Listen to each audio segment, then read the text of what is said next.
back with the latest on Hurricane Matthew. It is a doozy of a storm, and it could be an even bigger doozy of a storm. And this guy is, well, having to handle it and lead it and protect his state residents in handling it. I'm talking about Florida Governor Rick Scott, who joins us on the phone. Governor, what's the latest you're hearing on the hurricane? Well, we'll get an update at 5 o'clock from the National Hurricane Center, but right now it's going right along our coast. It's a Category 3. It's anticipated to become a Category 4 soon. And so my concern is we're already going to get severely impacted if it just goes along our coast with storm surge, with hurricane force winds. But my concern is if it deviates a little to the west, we're going to have a direct hit. So we're evacuating individuals, especially along our barrier islands or low-lying areas. We've stopped the tolls so we can get people out of these areas quickly. I've already put resources, food, water, in different areas around the state, called up the National Guard, pre-positioned 500 members of them to make sure we can do the right thing with them. We've got closed state offices tomorrow and Friday.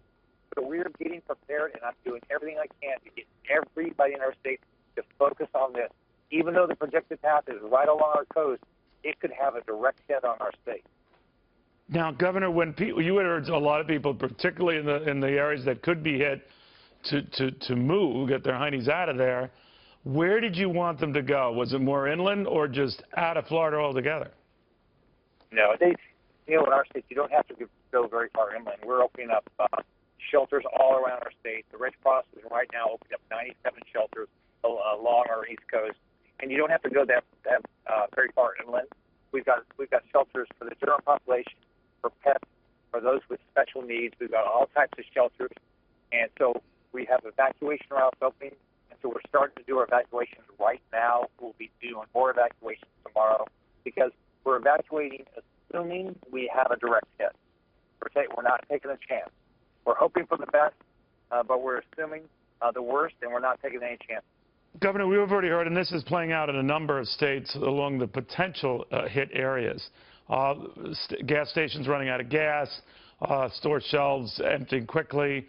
What do you do in that event? How do you guide residents who are starting to panic as a result? Well, we have water, we have food, we've already pre-positioned fuel. We might have a gas station out of fuel for a period of time, but we have plenty of fuel around our state.